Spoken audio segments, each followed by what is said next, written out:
كتاب التوحيد.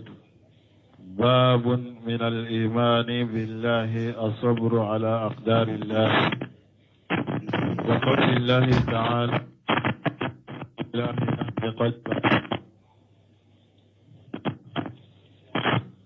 بسم الله الرحمن الرحيم، والصلاة والسلام على نبينا محمد وعلى آله وأصحابه وسلم تسليما كثيرا. سبحانك لا علم لنا إلا ما علمتنا إنك أنت العليم الحكيم. أستغفر الله الذي لا إله إلا هو الحي القيوم وأتوب إليه. اللهم انفعنا بما علمتنا وعلمنا ما ينفعنا وزدنا علما. بيه عربا سوية إجريا باكلي أني كمناني أني بناني أني ولون فلا شهر ذو الحجة ميني هجريا سانكالو فلانا بيسويني وسبناي ميلاد النصارى كجاتي با فلاني مغان وورو سانكالو دورنا بيسويني ومغاناي أمبي دورا بغن مسجد رجاق وامبو كنو أنكنا نينا تكبير المطلقة وغتي ni hakili jigina mbe kalo minna tan fulo min fulen ni ka kabaru chaya.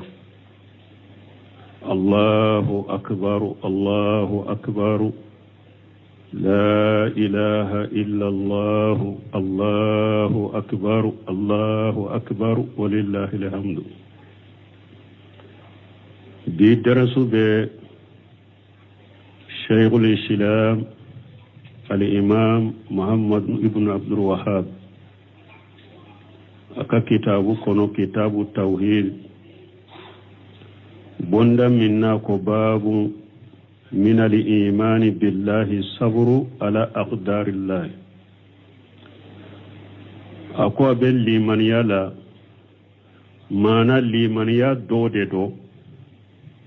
هذا ما دينك الصبري على كلا تيجي كرو دو بافو كفرك لا أقدار الله مولما على كلا تيجي دمنو منون بهذا مدين سرو كسبلو كرو وبكونت لمنيا دلا. بس لمنيا أهل السنة والجماعة وكل لمنيا يدي قول باللسان وأمل بالأركان والاعتقاد بالجنان يزيد بالذات وينقص بالمعصية. لمن يدي كما فوني نيني وعمل بالأركان وبالجواري أني كبارك نسوفي والاعتقاد بالجنان يعني بالقلب.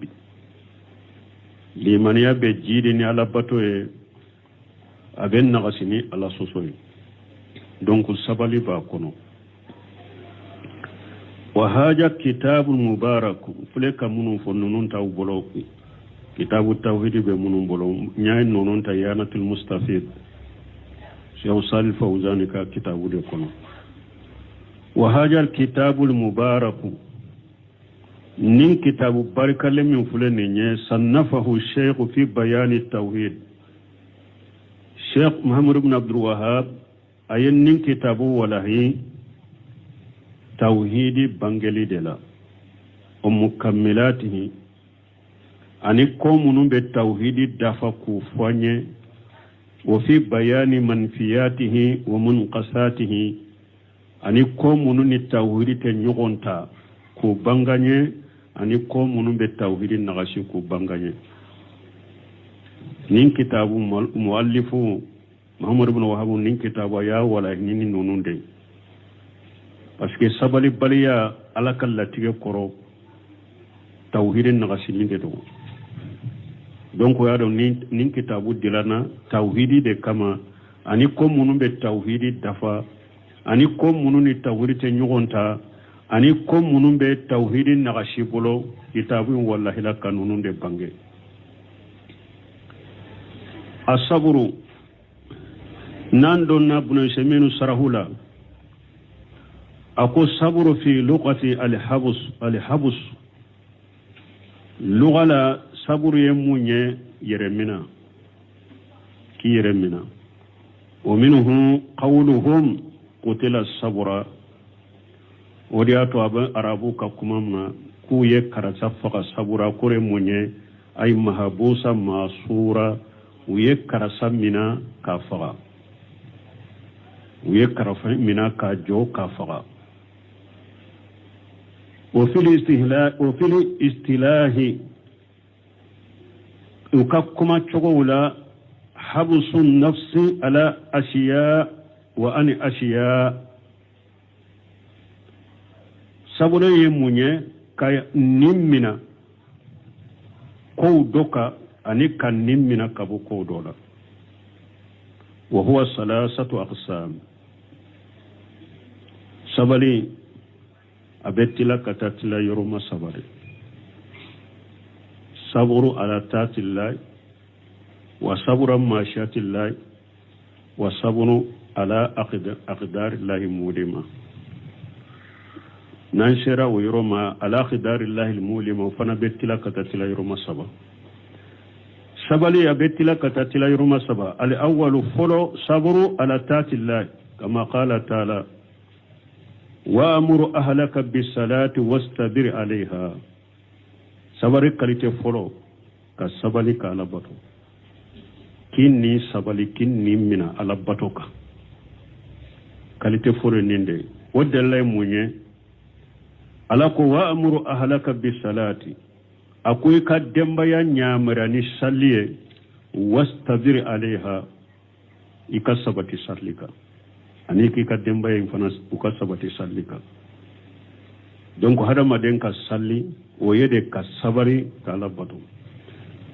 وقال تعالى لكو ألا من كرتالين إنا نحن نزلنا عليك القرآن تنزيلا فاصبر لحكم ربك آية ورلا ألا كو تشيدي من نية قرآن جيكا دوني فوكتا دفا فاصبر لحكم ربك أو الصبري اتجي ألك كيرو كرو وهاجا من الصبر على الأوامر ni sabur kalite fulu min fulen ni nabe ni ayaw nunun nana la ni nye ka sabali ala kanyamar kaunka لأنه إنما نزل عليه القرآن ليبلغه بس القرآن جينا تشيرين كبورا كالله شده فيكون مامورا بالصبر على التاتي وتشيرين بكسي سلايا نيامريا كسبالي باتوكا وقال تعالى لك آية وركنا لك قرطالين واصبر نفسك ما الذين يدعون ربهم بالغداة والعشي يريدون وجهه آية ورلا على كوتشيدي ما إني سبالي إني من كفر مغوكا منهم بوتيجي على ولا سغما أنو ولا في نوبة على جاتي نوي وهذا الصبر على تات الله نونم بيده كسبالي على باتوكا donc sabali kalite folo ninde ka sabali ala batuka ka sabali ka ala batu asani fulanna asabr amma shiyatillah ka sabali ka bo ala soso bolo ikala soso ikato ikasabali ka ala soso ye koto ka sabr yusuf alayhi salam an ijabati imratil aziz ka sabari ka ala soso ye kato misaliya jumae komi yusufu kasabali misra masake ministri muso aye yusufu wele kata yere majeneyama yusufu asabalila kabo o jeneyama asabalya ma masake muso injabi haisu da'atuhu ila nafsiha fi makanati laha fiha al-iddatu wal quwwatu wa sultanu alayhi muso nye yusufu wele kata yerema yorola yoro min a sebaya be muso inde bolo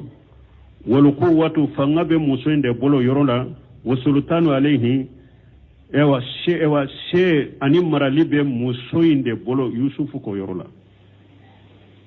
pasa ya do ka soude kono da kelente kado ka dawbe datu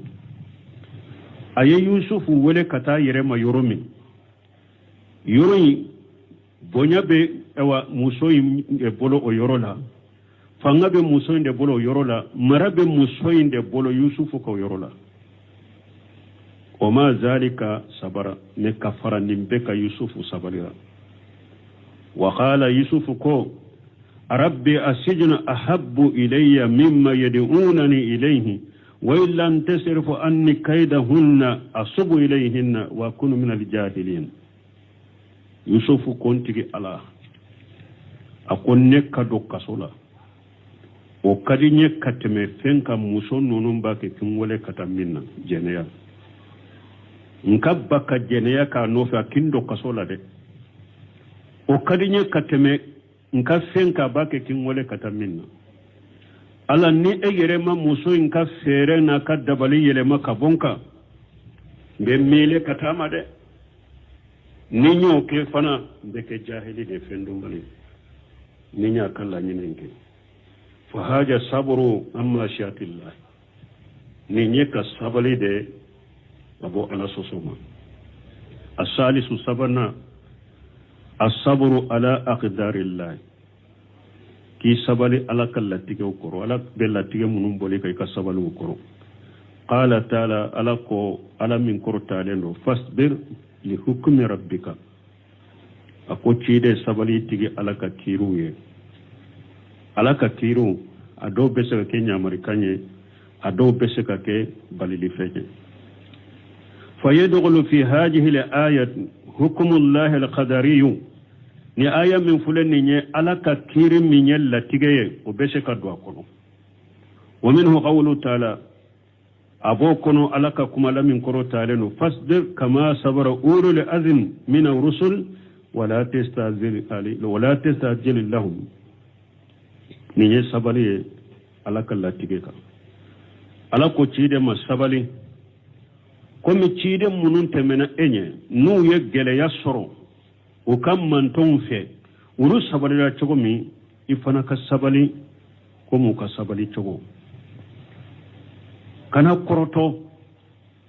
janga kata jigini ye ka mugoka kana koroto ne ala ka janga kata bi jigi ko bi kisi sabali ulul azim anko nuhu ibrahim muhammadu musa isa nununde ulul azim mana lay ci de nyamariya nuhu ibrahima musa isa nunun kam mo yu toro ala kal latige munum boliluka ulu sabarira chomi ifana ka sabale kana korto لأن هذا صبر على تبليغ رسالتي ولا أجا قومه نيني سبلي ديس كسبلي كتشيدنيا لشي أني كسبلي إكامو كتورا كرو ومنه قوله صلى الله عليه وسلم لرسول إهدى بناته كسبلي على كالتي كرابو كنو تشيدنيا كما من فو أكاد دموسو دو كتشيدما demuso do ka cide ciren ka demuso do aka dende banana ayem mo do ci kata fama cide ko akata fo cidenye ko ale ka demuso mbana ma ko ala ko fatura ko ciden kana ciden sagi kata ka demuso ma ko ta ika faye murha فلتصبر والتهتشب تاي كافاي كو إكا نيامريا كن نكوا كسبالي دم فاتولي أكا كسرا جيجي ألافي donc on n'est ala kala tige de ni ala kala tige mo soro ika kanu baga do fatura iden do fatura sabale akoroye ala kala tige de ka sabale ala kala tige koro de la fule qur'ana ayawla ani hadisa donc anko sabar wala aqdar fana yatila yoro masaba وتبنى يسمينه كسره لا يده نيوتا إعانة المستفيد شيخ صالح فوزان أكا كتابه كنو أكو الصبر على أقدار الله المؤلمة ذكروا أنه 3 أنواع أيضا أكو كسبل على كالتي دمين كرو كو فناي نونيا سبدا يتغني نول أول نونيا فلو حبس نفسي أن الجزء يكين نمنا كابو دميلا كدمي katoka kuma kunta mfo ka demila tiga inkoro ikini mina kabola asabro la qidari la mulima afana tilale ne tila yoroma saba tila yoroma folo ikini mina kabo dimima ka demila tiga koro annahu sani akanoni ya fulana hasbu lisani an tasakki li khairi Allah subhanahu wa ta'ala asabru ala akhdar mulima kalite fulana inne mina ikani ka koira ala tanala masamin korot selano korota leno ni hada madenyi ka koira danfeuna la tige dode bolide ka ya koira danfeuna puru ubese ku deme ni sababu nyuma e chogomi ni be bola uba beteme ka bashi tola de me ki ka koira hada madona ka ke komi la tige min bolide ka ima jenai alayen ninkenna tuni alayen nimboli ka tuni ikinne mina kabola asabara ala kala tige koro akalte fulana ne ninde inne mina ikani ka kongira fenwore la minti alai iki ka kongira ala durundema annahu salisu sabali kalte sabana ala aqdari llahi mulima hasabul jawarih habsu al jawarih allatum al quduri وسقل جيوب صبر كلت سبنان أقدار المولما يكي كسوفه منا نيالا كالاتك دمنا يسرو يكا سوفه منا يكنا توكي تمام غشي مسيبا كسو ودو يربنا وسيمينو سرحو لنيفه يكنا توكا يكا فينو فرا ko pasike masiba yusoro ni dimina dro ko be abe do soro no dimina dro abe toka ayre ka bolola mina unde chinya isufe mina kabola ni latige yisoro donc ninye sabali latige koro donc afana qualité sabana min qualité sabadi do o ko fe fawjani banati an amirul mu'minin ali ibn abi talib yako asabru min ad-din bi manzilati ras min al-jasad fala imana liman la sabra lahu ko ali ibn abi talib ko sabali dina kono abe komi kunkolo farikolola hadamade ni kunkolo tigara farikolo be tuguniya donc ni hadamade ali ibn abi talib ko ni sabali ti bolo dina ti bolo ako fala imana liman la sabra lahu ali ibn abi talib ko limaniyate mogo bolo mogo min ni sabali ta bolo limaniyate qala ahmad ibn hanbali fanako وجدت أن الله ذكر الصبر في القرآن في 90 موضع أحمد بن حنبل كو علي أسرو علي الصبر في القرآن كنو يربي كورنتو مما يدل على أهميته وعلى أجم شانه أكو علي أسرو علي الصبر في القرآن كنو يربي كورنتو ko obe sabali hamini yira oba yira ko sabali fin hamine ko sobe oba yira ko sabali aka ko kabbo ko sobe alaka sabali kanye ambe continue kata bunu seminu ka sarhu lawla ako ijani asabru sadasatu anwa'i ako wala sabali ya kalte sabari alaha sabru ala tatillah summa sabru amma shatillah summa sabru ala aqdarillah ako sabali kalite saba nin koro talen no katima beka mimba be sanfe oye ka sabali kala bato o kofe ka sabali kala suso ko toye o kofe ka sabali ala kala tigeka wa haja tartibu min haythu huwa mais tugu ñogonyali min fule ni nye de comme sabali yere jati ni marataba sabali yere jati ka sabali ala bato ka o de kabbo o de ye o koro talendo o kofe ka sabali ka ala soso ka to ka sabali ala kala tige dimle koro o ye sabali nyere nanye jate mina ni sabali nyere kalite we o ye ninde min haisu huwa la bi itibari ma yata'allahu bihi ni nyede min be dilo sabali nyere la me sabali be dilo minna o fanani nin be se ka bo nyogon koro ka sabalu yere taritibu de fulin ni nye ayere kunna me sabali be dilo mogo minna fana o fana be se ka bo nin kono wa illa kunni wote faqad yakunu sabru ala mashiyati asaqqa ala al-insani min as-sabri ala tati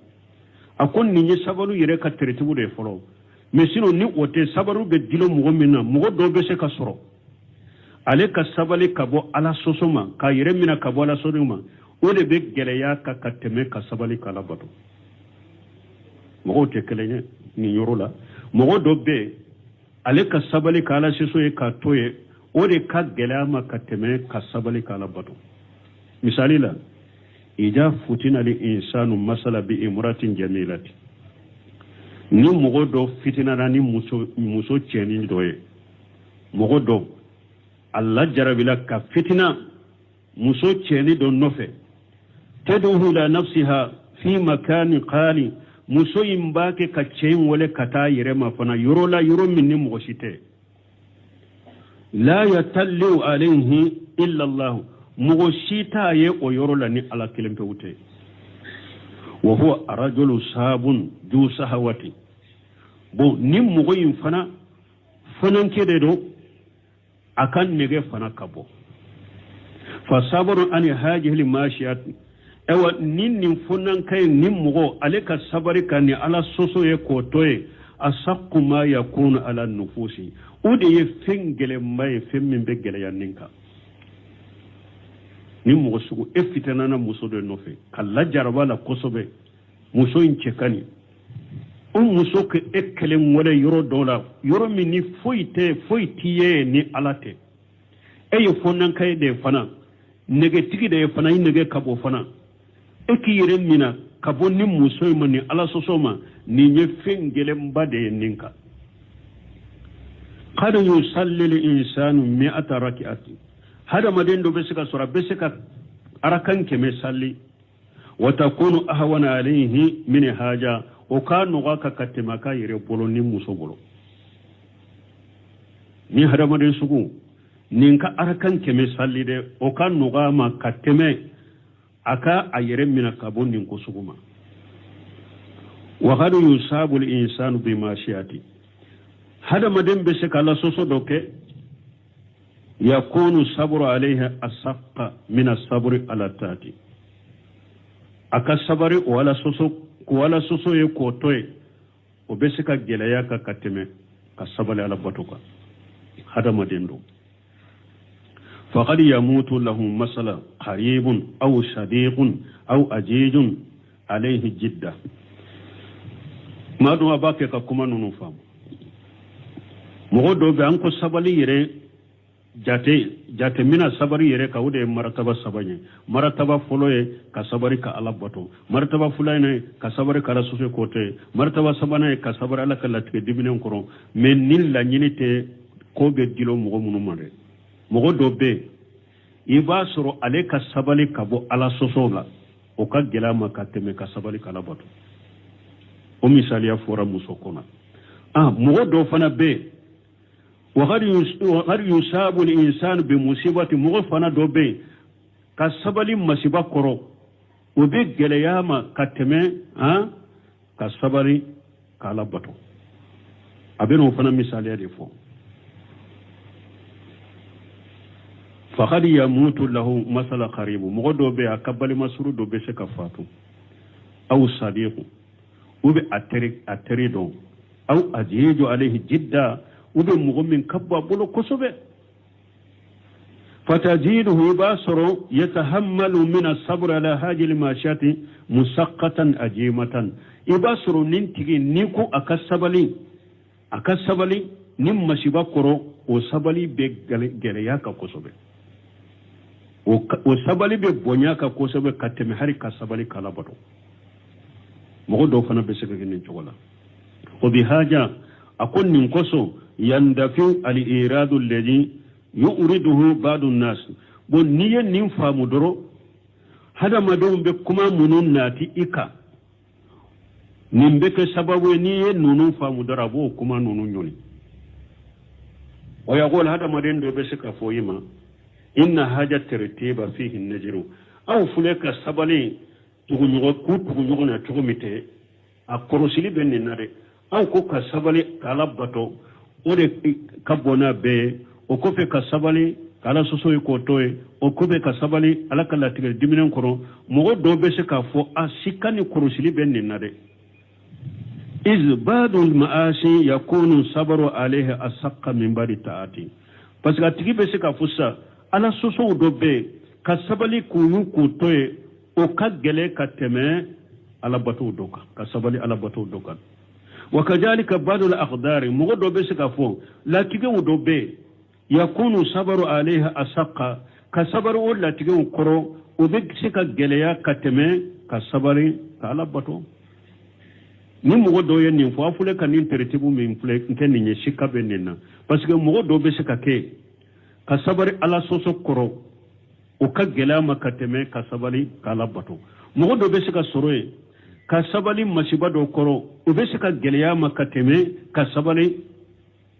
ala bato ka ani mogo min yen ni fo awunye interetibu in kola no seminu ye min nati sisa obo nyoni kabo obo to nyoni kabo obo nyoni kabo kafo hada madon sabali be dila mogo mununa ulu fana ka la halaw te kelenye sabalu tertibu de foraye ani ewa nis mo ewa fenye mogo soro mogo te kelenye sabali nunu chogola oni ninte nyoko nguli anya mifo oni sabali tertibu nte nyoko nguli fana qulu akoni mogo minye ni fonye amba fo nahanu nazkuru al maratiba min haythu hiya bi qat'i an-nadri an sabiri an fule ka sabali maratabaw do fiye mais an kala nyini te sabali baraka anye sabali de martaba fuye mais an ma sabali ewa sabali bagai an ka jate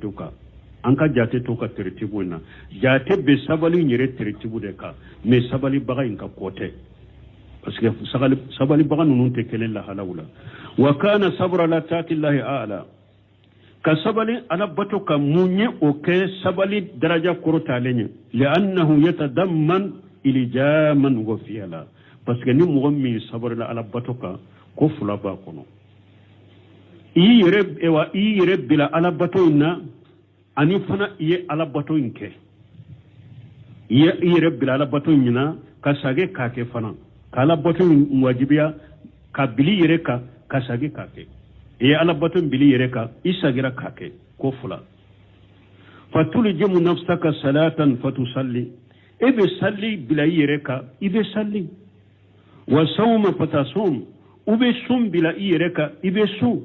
wali hajja fatahujju ube hiju bila yereka ibe hiju fa fihi iljam wa fi'lu wala batun keli ki yere bila batun na aba kono anika batun ke وحركة فيها النوع من المسقط والتعب إذا لا مغمينك كبتوينك مسقط دوبولا جليا دوبسك سرولا أني سجى إذا لا مغمينك كبتوينك جليا بسك سرولا سجن بسك سرولا ثم صبر أما شيئت وكوفي كسبالي كالا بتو نو بوراي كسبالي كالا سوسوي كاتوي لأن فيه كفا فقط parce que minye ka ala soso ko toy min bo kono ki yere mina kabo ala soso ma doro o de ba kono ay ilijama li nafsi bitarki parce que ifule ka bili yere ka ala soso intoy amma sabur ala al aqdar min minye ka sabari latigo kolo fali anna sababahu laysa bi ikhtiyar al abdi parce que latigay in sababu ate ka swalaw o be esoro eka swato law ala de bo bolika latigay sababu eka swasitola falaysa filan wala tarika eka ketate eka totate ala de yablika wa inma huwa min qadari llahi al-mahdi nu oye ala kallatige sempulu de eka oye ala kallatige de eka ala kallatige dronde eka eka sesutola ika kelitala ika tolitala oye ala kallatige dronde eka wa khassa al-muallif rahimahullah fi hadha al-bab sabra ala aqdari llah me muallifu nimbondala anko sabari kalse sabari me ka sabari ala kallatige koro alaye odeta ode kere ya ko fonni mbondala munna li annahu mimma yata'allaqu bit tawhid urububiyya parce que ale dilo lembe tawhid urububiyya dana asabala la kallatige koro adilo lembe tawhid urububiyya abode kono parce que latige e fem min bi soro balaw min masiba min bi soro jomba latige donc latige fana be tawhid urububiyya dira tawhid urububiyya koro munye mano ikado ko ala de danfem beta ala de ba be garjage ala de ba be nyanamaya ala de ba be faga ala de ba abeka ko nyanabo ko be bole danfem ka ala de ba be kay odi yato ka sabari latige koro adonna tawhid urububiyya de kono odi yato muallifu yado aye ale kerekerani ni mbondaye لأن التدبير لخلق والتقدير عليهم من مقتضيات ربوبية الله تعالى parce que hada madonka ko nyana bo ani had kal ko latige hada madonka obe alakal ewa latige ani alaka dali konona dela la nyini konona dela qawluhu naqu ala aqdarillahi jam'u qadari naqu ala kal latige qadari farale nyugo ko de aqdari وتطلق على مقدور وعلى فعل مقدر أبفو على المقدور أبفو لا تجلك لك وعلى فعل مقدر أني كم لا تجريك أقدار قدر بفو ننفل بك أبفو لا تجلي بك أبفو كم لا تجريك فنا بفو أوفناك لا تجلي بك يجوني وهو الله تعالى وهي على دي مسمى كرتا لندو وعلى في المخدر وهو الله وعلى في المخدر على المقدور أبيبولي لا تجفنك وعلى المخدر أن لا تجلكلا قدر بيبولي ننفل بك لا تجلكلا يجوني هو الله تعالى وهي على دي على من كرتا على دي بيكو لا تجلكلا أما بالنسبة لفعل المقدور من يكون به لتغي إكا فيجب على الإنسان إرضاء به وصبره كم به لتغي إكا أواجب لهم بهذا مدينك إكا جناي إكا سبلا كرو وبالنسبة للمقدور أو لتغي فيه فيجب عليه الصبر awajibra ikasabale okoro wistahabbu lahu rida akanunendo ikajja okoro mana ala kallatige ni ala min latige ala famfila ala kallatige ha awajibre kai kajje no ye kasabale okoro me komin be latige ika mashiba min yere be latige ika awajibra ikasabale okoro me kajje no ye wajibite me kajje ni ala latige nyere kajje ni oye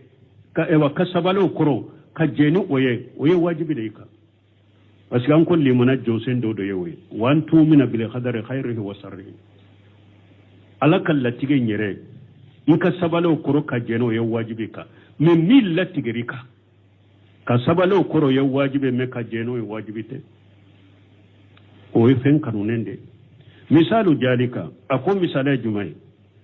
قدر الله على سيارة شخص أن تهتريها ألا يالتك مغدو كموبلين كجاني موبلين جانينا ألا يالتك موبلين كجاني موبلين جانينا فكون الله قدر أن تهترغ هذا قدر يجب على الإنسان أن يرضى به ألا فلك التي من بولي موبلين كنا جنينا نيني ألا كالتي دي أواجب هذا مديك جنين نيني لأنهم من تمام إرضاء بالله ربا parce que ni jerani نيني التي نيني وبدي كجني ألا يكوي تيجي دي ألا يبول ودافع يبول ka fontigi alay ka jeni ala kala tige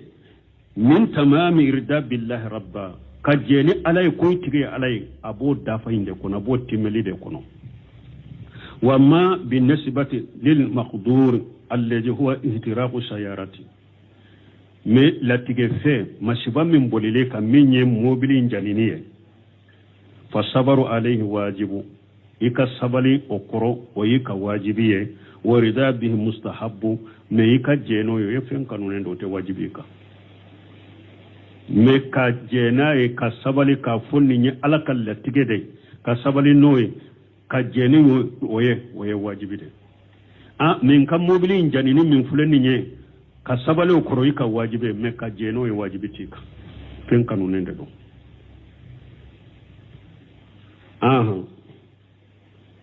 وليس بواجب على أنتو يردنا وأما بالنسبة للمقدور من لا أوتيا أنكم مثال ذلك قدر الله على سيارة الشخص أن تهترغ فكون الله قدر أن تهترغ هذا قدر ويجيب على الإنسان أن يرضى به لأنه من تمام رضا بالله ربا وما بالنسبة للمقدور الذي هو اهتراق السيارة فالصبر عليه واجب ورضا به مستحب وليس بواجب على قول الراجي donc mobili nyere janini ika sabalo koro ye wajibe me kajena janini ye o ye mustahabu de o te wajibi kuma salena kuma fulami kuma girimana o te wajibi ka wal maqdur qad yakunu ta'at la tigfem be sika ke batoy وقد يكون معاشيا لا تجفم من لا تجريك وبسكك على صوصوي وقد يكون من أفوال الله المهدة لا تجفم بسكك على يرك لا تجد درون يدرون وما بويروسيني على يرك لا تجد فتاعات يجب إرضاء بها لا تجفم من يبطوي أواجب ريك جنو ويودي والمعاشي من لا تجفم منوني على صوصوي لا يجوز إرداد بها من حيث هي مقدور أتبدأ إكا جنوية يرمي ني لا تجفندو أتبدأ إكا جنوية أما من حيث كونه قدر الله من يرمي كافو على ديا لا تجي فيجب إرداد بقدر الله بتقدير الله بكل حال أواجب ركا إكا جني على كلا تجي لها لا بلا ابن القيم بنا مثال يفو نوني يكونو ولهذا قال ابن القيم فلذلك نرد بالقضاء ونسقط أن المغتدي حين يكون بالإسيان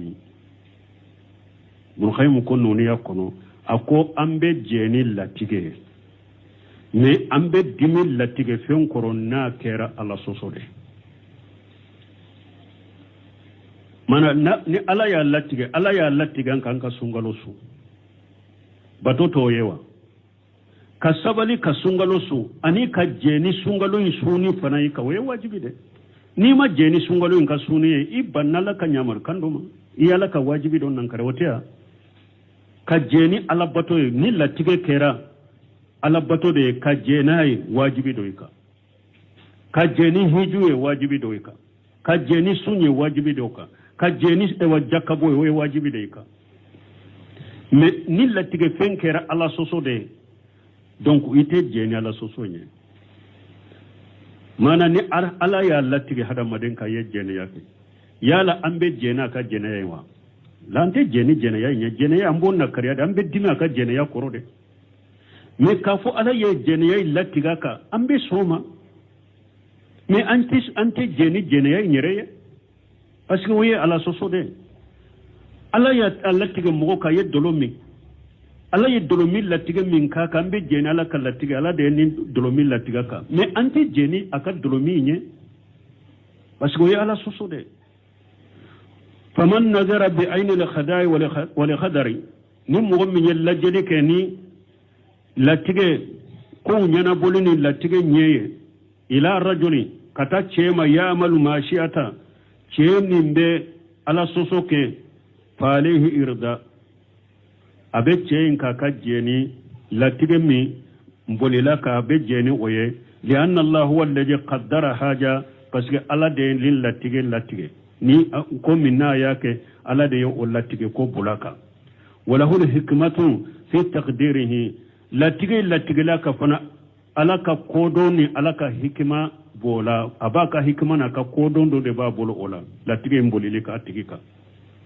wa idha nazara ila fi'lihi mais n'an ye lajɛli kɛ ka taa a ka kɛwale ma maana ni ala ye ko latigɛ dɔ boli ko dɔ latigɛ ka boli mɔgɔ dɔ kan an bɛ jɛni ala ka latigɛ ala ka latigɛ min b'a kan parce que i b'a sɔrɔ ala ye latigɛ in bola kan ni a ka kodɔn dɔ de a ka hikima dɔ de an bɛ jɛni latigɛ ɲɛ mais a ka baara jugu min a bɛ se a yɛrɛ b'a kɛ ka baara jugu min kɛ n'an ye lajɛli kɛ ka t'o ma fala yajuju lahu an yarda bihi a tɛ daga tigi ka jɛni o baara jugu ye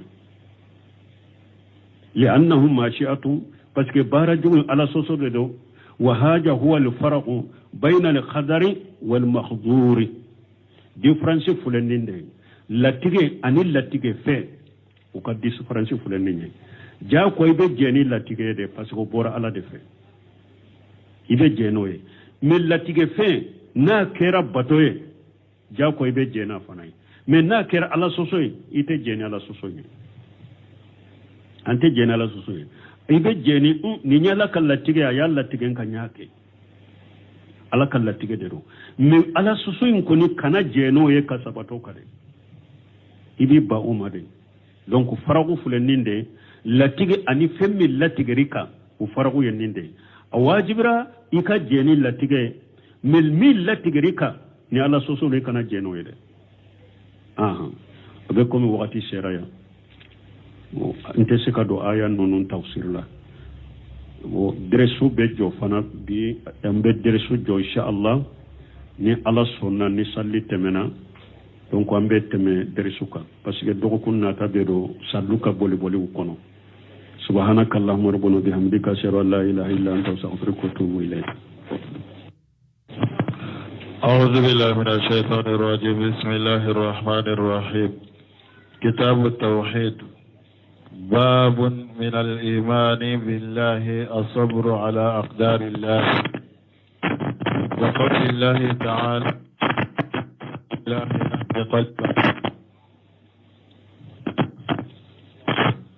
بسم الله الرحمن الرحيم والصلاة والسلام على نبينا محمد وعلى آله وأصحابه وسلم تسليما كثيرا سبحانك لا علم لنا إلا ما علمتنا إنك أنت العليم الحكيم أستغفر الله الذي لا إله إلا هو الحي القيوم وأتوب إليه اللهم انفعنا بما علمتنا وعلمنا ما ينفعنا وزدنا علما بي عرب سوية إجريا بكلي أني كمناني أني بناني أني ولون فلا شهر ذو الحجة ميني هجرة سانكلو فلنا بيسويني او سبناي ميلاد النصارى كجاتي با فلان مغان وورو سانكلو دورنا بيسويني او مغاناي امبي داودا بو مسجد رجاء امبو كونو أنكنا نينا تكبير المطلقة وغتي ni hakili jigina mbe kalo minna tan fulo min fulen ni ka kabaru caya الله أكبر الله أكبر لا إله إلا الله الله أكبر الله أكبر ولله الحمد. دي درسوا بشيخ الإسلام الإمام محمد بن عبد الوهاب